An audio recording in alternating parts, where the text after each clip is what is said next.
بسم اللہ الرحمن الرحیم۔ بند میں اسلام کا پرچم دنیا میں لہرایا ہے، ظلم و ستم کے دور کے اندر حق کا دیپ جلایا ہے۔ دیوبند نے اسلام کا پرچم، دیوبند کا تاریخ کے اندر ہر کردار نرالا ہے۔ رب کی قسم اسلاف کا میرے ہر شاہکار نرالا ہے۔ رب کی قسم اسلاف کا میرے ہر شاہکار نرالا ہے۔ اس لشکر کے جاں بازوں سے، اس لشکر کے جاں بازوں سے ہر باطل گھبرایا ہے۔ بند میں اسلام کا پرچم دنیا میں یہ قرآن رکھنے والی ترپائی بنا دی، استاد کا ڈیسک بنا دیا، اور دوسرا حصہ آپ نے کرسی بنا لی۔ وہ کرسی کتنی ہی خوبصورت کیوں نہ ہو، وہ چنیوٹی طرز کی کیوں نہ ہو، اس پہ کتنا قیمتی، اس پہ میرے دوستو کوشش نہ کیوں نہ کروا دی جائے، لیکن اس کرسی پر ایک زمانہ ایسا آتا ہے کہ آپ اس کرسی کو کبھی درمیان میں پھاڑ کر اس سے بیت الخلا کا کام بھی لیتے ہیں، اور کبھی یوں ہوتا ہے اسے پاؤں کے نیچے رکھ کے آپ اوپر کھڑے ہو کر کیل لگاتے ہیں، آپ اسے سیڑھی کا کام بھی لیتے ہیں، بچے سمیت بچے کو اس کے اوپر بٹھا دیتے ہیں، آپ اپنی تشریف مبارک بھی اس کے اوپر رکھ لیتے ہیں، آپ پیٹھ اس کے اوپر رکھ کے بیٹھتے ہیں۔ ہے وہ بھی کرسی، وہ بھی لکڑی، یہ بھی لکڑی، پیسہ اس پہ زیادہ خرچ ہوا، لیکن جس لکڑی کی نسبت بھلے سے وہ بالکل سادہ ہو، لیکن جس کی نسبت قرآن سے ہو گئی، وہ کتنی ہی بوسیدہ کیوں نہ ہو جائے، آپ کو کتنی بڑی ضرورت کیوں نہ ہو۔ میں نے بڑے بڑے لوگوں کو دیکھا، بڑے علم والوں کو دیکھا کہ انہوں نے جب لکڑی کو چاہنا کہ ہم اس لکڑی پہ پاؤں رکھیں، ان کے ایمان نے اجازت نہیں دی کہ نہ، یہ قرآن کی رحل ہے، پاؤں اوپر رکھنا تو درکنار، اوپر سے پھلانگنا بھی وہ اس کی توہین سمجھتے ہیں۔ سمجھتے ہیں یا نہیں سمجھتے؟ وجہ، اس کی وجہ فقط یہ ہے کہ اس لکڑی کی نسبت قرآن سے ہو گئی، تو معلوم ہوا اگر لکڑی کی نسبت قرآن سے ہو جائے وہ لکڑی بھی اعلیٰ ہو گئی۔ آئیے توجہ کیجئے، ہمارا عقیدہ ہے کہ نبی علیہ السلام کا فرمان جو اللہ کے نبی کی زبان سے نکلا وہ بھی وہی ہے، اور ہمارے اکابرین اس کا کس قدر احترام کرتے ہیں۔ ہمارے اکابرین میں ایک بڑا نام ہے، محدث العصر، امام المحدثین، حضرت مولانا سید انور شاہ کاشمیری رحمۃ اللہ علیہ۔ سید انور شاہ کاشمیری رحمۃ اللہ علیہ دارالعلوم دیوبند کے مایہ ناز محدث ہیں۔ حضرت انور شاہ کاشمیری رحمۃ اللہ علیہ، حضرت انور شاہ کاشمیری رحمۃ اللہ علیہ کو اللہ نے جو قوت حافظہ دیا تھا، حضرت انور شاہ کاشمیری رحمۃ اللہ علیہ کو اللہ نے جو حافظے کی صلاحیت دی تھی، کتابوں میں لکھا، ہم نے علماء سے سنا، اپنے بڑوں سے سنا، زمانہ اس بات کا معترف ہے کہ حضرت انور شاہ کاشمیری رحمۃ اللہ علیہ کو اللہ نے یہ خاصیت دی تھی کہ اگر کتاب کے ورق پہ نظر ڈال لیتے، ایک مرتبہ دیکھ لیتے، پھر وہ کمپیوٹر سے زیادہ، کیمرے سے زیادہ محفوظ ہو جاتی تھی سینے کے اندر۔ اللہ نے اتنی قوت حافظہ میں صلاحیت عطا فرمائی تھی۔ حضرت انور شاہ کاشمیری رحمۃ اللہ علیہ مصر تشریف لے گئے، ایک کتاب کو لانا تھا، دارالعلوم دیوبند کی طرف سے مصر پہنچے۔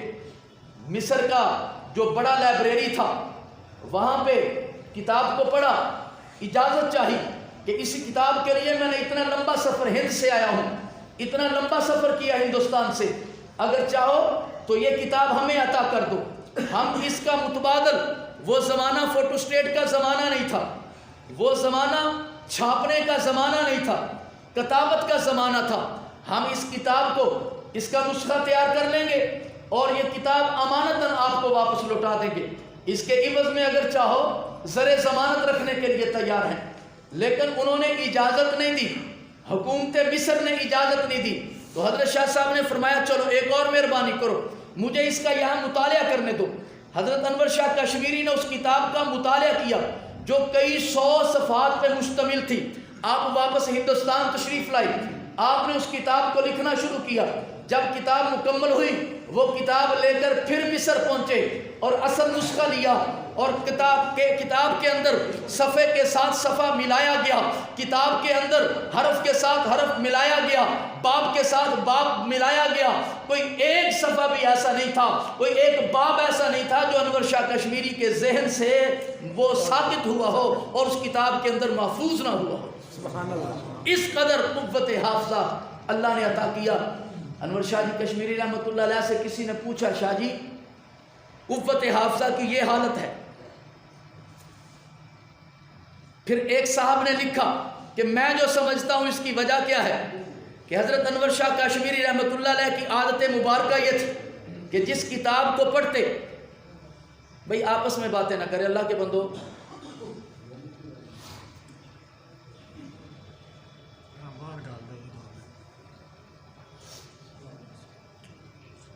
پڑھ رہے ہیں. آپ لوگ اتنی محبت کے ساتھ تشریف لاتے ہیں, ہمارا محلہ نہیں ہے, آپ دور دراز سے تشریف لاتے ہیں, میں آپ کا اکرام کرتا ہوں, لیکن ایک مہربانی میرے ساتھ کیا کریں, جب آپ مسجد کے حال میں آ جائیں نا تو اپنا موبائل, اپنی گفتگو, اپنی ہر چیز بند کر دیا کریں. میرے دل میں آپ کی بہت قدر ہے, میں کسی بھائی کی بھی بے اکرامی مناسب نہیں سمجھتا, لیکن یہ مہربانی کیا کریں. وہ سارا موضوع اور تسلسل ٹوٹ جاتا ہے. میں پورا ہفتہ اتنی محنت کرتا ہوں, میں آپ کو بتا نہیں سکتا. میں ایک ایک بات پر کئی حوالے دیکھتا ہوں, پھر وہ بات آپ کے سامنے پوری ذمہ داری کے ساتھ لاتا ہوں. توجہ فرمائیے. حضرت انور شاہ کاشمیری رحمۃ اللہ علیہ جب کتاب پڑھنے کے لیے بیٹھتے, پرانی کتابوں میں سائڈوں پر حاشیے لکھے ہوتے ہیں, تو شاہ جی نے کبھی بھی کتاب کو اٹھا کر یوں نہیں گھمایا. حاشیہ پڑھنے کے لیے شاہ جی کتاب کا ورق بھی بڑے احترام کے ساتھ پڑھتے تھے. فرماتے تھے اس کے ذریعے مجھے علم وحی مل رہا ہے, تو لہذا اس کتاب کے ورق اور کاغذ کا بھی وہی احترام ہے جو علم وحی کا ہے. شاہ جی اپنی جگہ سے اٹھتے, دوسری طرف آتے اور اس کا حاشیہ پڑھتے, سامنے آتے وہ حاشیہ پڑھتے, دائیں آتے وہ حاشیہ پڑھتے, کتاب کو نہ ہلاتے, کتاب کو یہ عزت دیتے. تو جس چیز کی نسبت علم وحی سے ہو گئی اللہ اسے عزت عطا کر دیتے ہیں.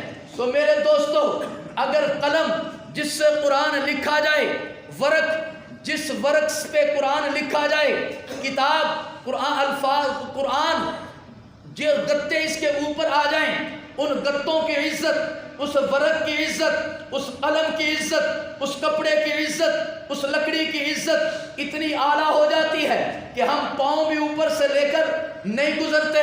مجھے بتاؤ اس کاتب کی کیا کیفیت ہوگی جو نبی کی مجلس میں بیٹھ کر, کوئی کہتا ہے صاحب میں نے فلاں جگہ بیٹھ کر, میں نے مسجد نبوی میں بیٹھ کر یہ کتاب لکھی, کوئی کہتا ہے میں روزہ تر کے سامنے بیٹھ کر میں نے یہ موضوع لکھا, کوئی کہتا ہے میں فلاں جگہ چلہ میں بیٹھ کر میں نے یہ مسئلہ تحریر کیا.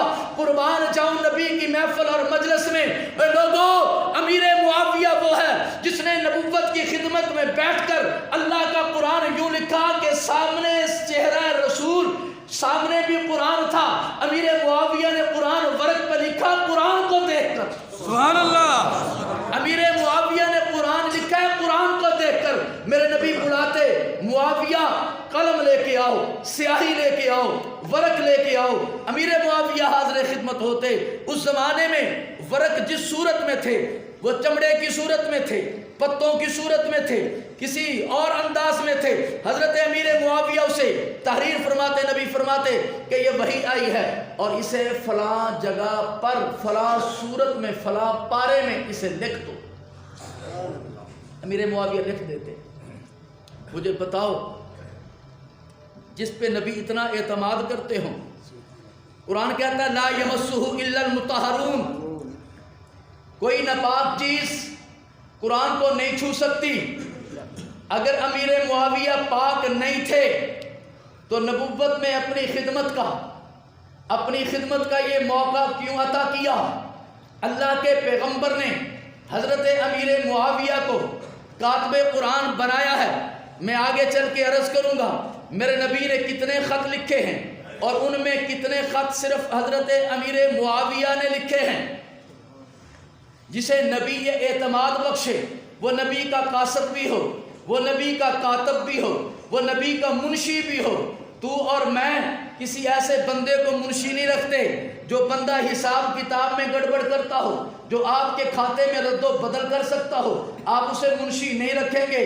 اور جو اللہ اور اس کے رسول کا منشی ہو، بھلا اگر اس میں کوئی کمی ہوتی رب قرآن نازل کر کے بتا دیتا میرے محبوب اسے اپنا کاتب نہ بنائیں۔ بلکہ توجہ کیجئے، ادھر امیر معاویہ نے قرآن لکھا ہے، ادھر اللہ قرآن میں فرماتے ہیں یہ ہاتھ چمکتے ہوں گے۔ سورۃ عبس وتولی ان جاءہ الاعمی وما یدریک، بولے لعلہ یزکیٰ۔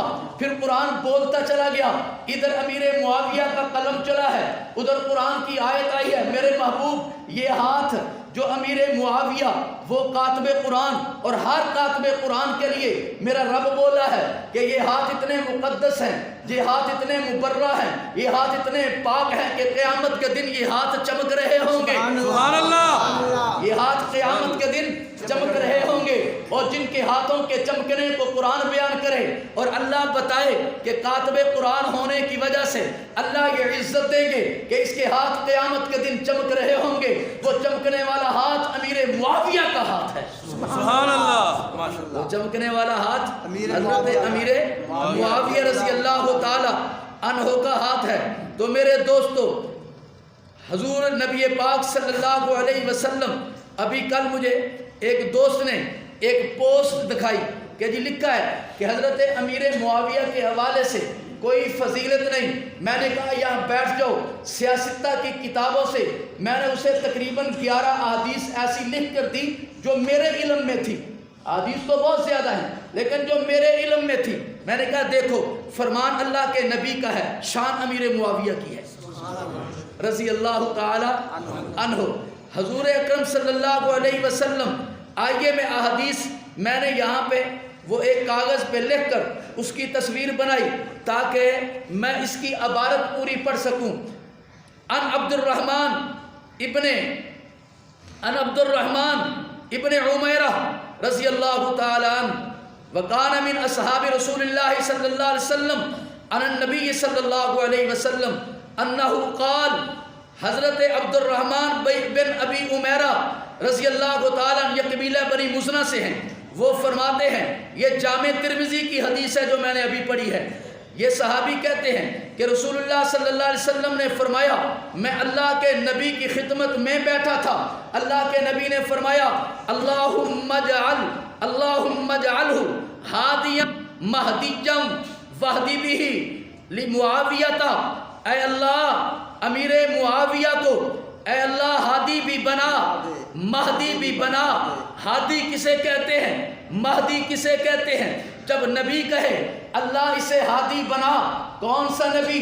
اگر وہ اللہ سے کہ اللہ قبلہ کعبہ کو بنا دے، اللہ نماز کے ختم ہونے کا بھی انتظار نہ فرمائے، دوران نماز اللہ کعبۃ اللہ کو بنا دے، قبلے کا رخ تبدیل کر دے، وہی نبی تڑپ کر کہے اللہ اگر اسلام کی عزت چاہتا ہے، اللہ اگر اسلام کی عظمت چاہتا ہے تو تیرا نبی تجھ سے التجا کرتا ہے، اللہم اعز الاسلام بعمر ابن الخطاب او بعمر ابن الحشام، اللہ عمر دے دے یا عمر دے دے، ابھی نبی کی دعا ختم نہ ہو، عمر نبی کا غلام بن جائے۔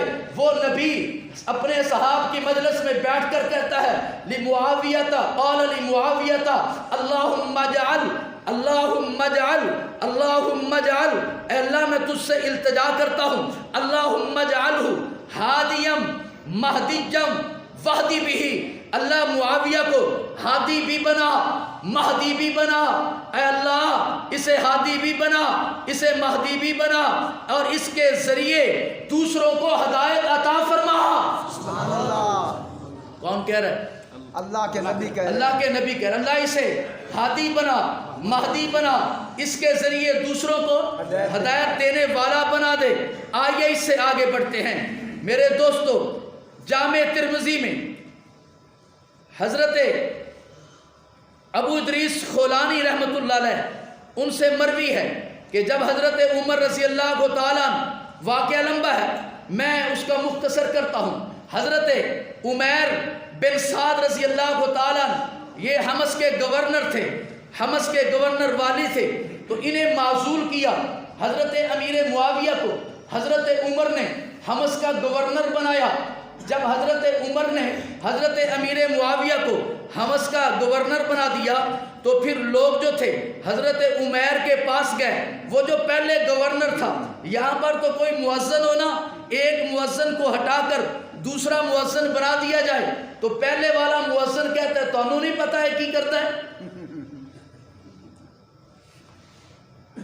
ایک عہدے سے دوسرے بندے کو، ایک کو ہٹا کر دوسرے کو لایا جائے تو اس کے خیالات کیا ہوتے ہیں میں اور آپ اچھی طرح جانتے ہیں، لیکن قربان جائیں توجہ کرنا، حضرت عمیر بن ابی العاص کے پاس لوگ گئے کہ آپ گورنر تھے، امیر المومنین نے حضرت معاویہ کو گورنر بنایا، بھلا یہ کیا بات ہوئی کہ معاویہ ہمارے گورنر ہوں؟ یہ بات حضرت عمیر سے کہی گئی۔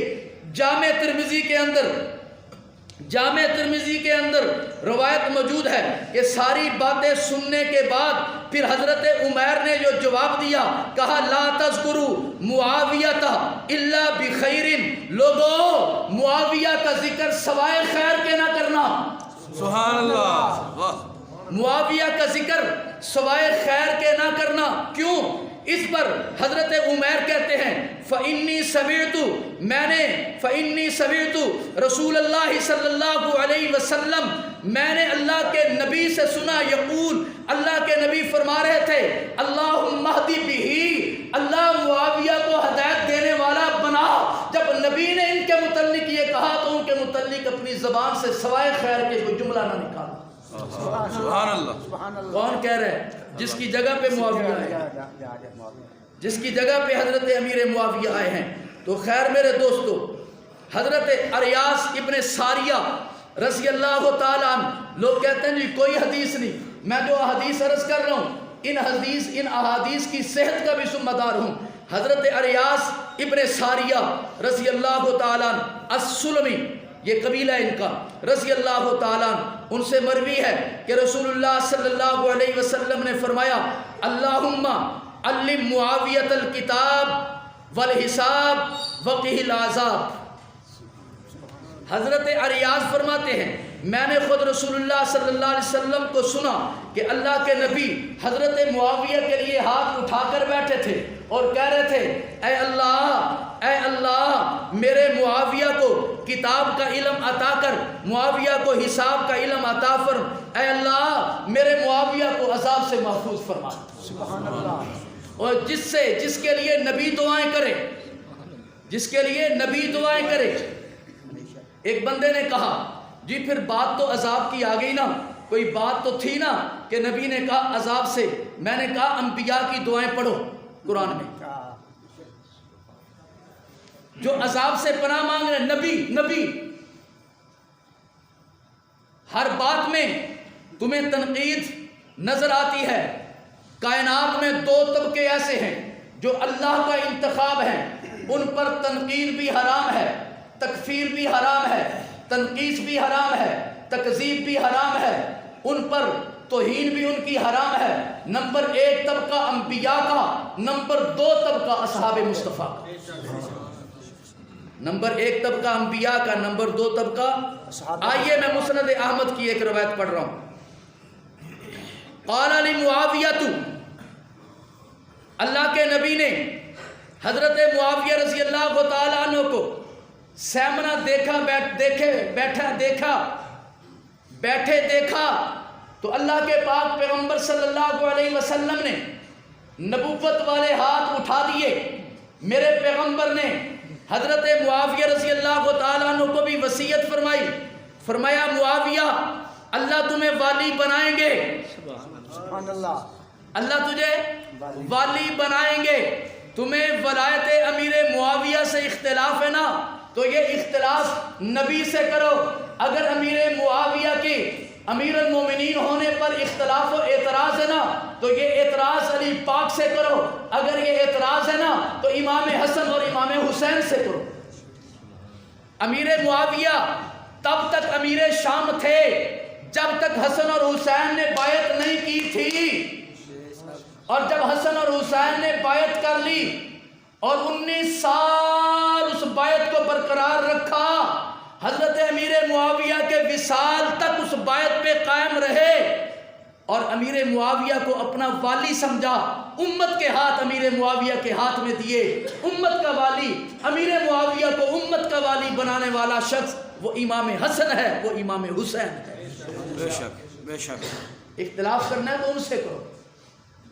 اللہ کے نبی نے حضرت امیر معاویہ کو سامنے بٹھایا، فرمایا امیر معاویہ اگر آپ کو والی بنایا جائے تو میرے نبی نے فرمایا فاتق اللہ، اللہ سے ڈرنا۔ اور یہ وہ نصیحتیں ہیں جو استاد شاگرد کو، پیر مرید کو، باپ بیٹے کو کرتا ہے۔ فرمایا اللہ سے ڈرنا۔ اور یہ میرے نبی اپنے ہر پیارے کو وصیت کرتے تھے، ہر پیارے کو۔ آپ نے معاذ ابن جبل کو روانہ کیا نا تو مدینے سے کافی دور تک اللہ کے نبی یمن کی طرف روانہ کر رہے، پیدل ساتھ گئے، اور اللہ کے نبی فرما رہے معاذ اللہ سے ڈرنا، معاذ اللہ سے ڈرنا۔